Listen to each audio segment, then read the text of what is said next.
Welcome to the factory!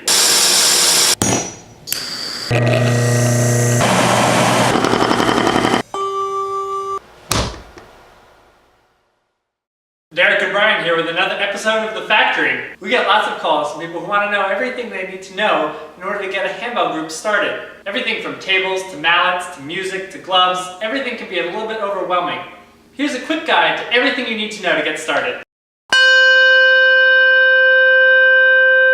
First, let's talk about some handbell nomenclature. Handbells are labeled by both the octave and the letter name on the handle of the bell.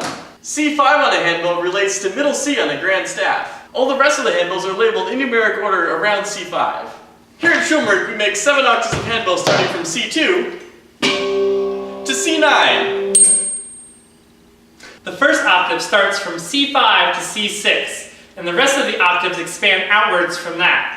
For example, a second octave would add half an octave below down to G4, and a half octave above up to G6. A third octave adds another half octave down to C4, and another half octave up to C7. While this is a little bit different than the rest of the musical world, this has become the standard for handbell literature. You'll find that handbell publishing companies publish their music using the same set of notes. Most groups usually start with 2 or 3 octaves. Handbells can be difficult to play without the proper equipment. First, you need a sturdy table to play on. On top of the sturdy table, you need to place a piece of foam. Typically, handbell players use 3 to 4 inches of foam on the table. The foam supports the bells, but also protects the bells during various techniques which you may learn later. To help keep your foam pads lasting longer, you need to cover them when you practice and perform. For performances, groups use fancy table coverings made out of corduroy fabric. The corduroy looks great from the audience, enhances the sound of the bells, and is a great material for picking up and setting down the bells easily without getting caught. Some groups choose to leave the corduroy on for rehearsals as well, while other groups will save their nice covers for performances only. At Schulmerich, we sell a muslin pad cover to cover your foam during rehearsals if your group chooses not to use the fancy table covers. The foam pads also make a nice place to nap after concerts.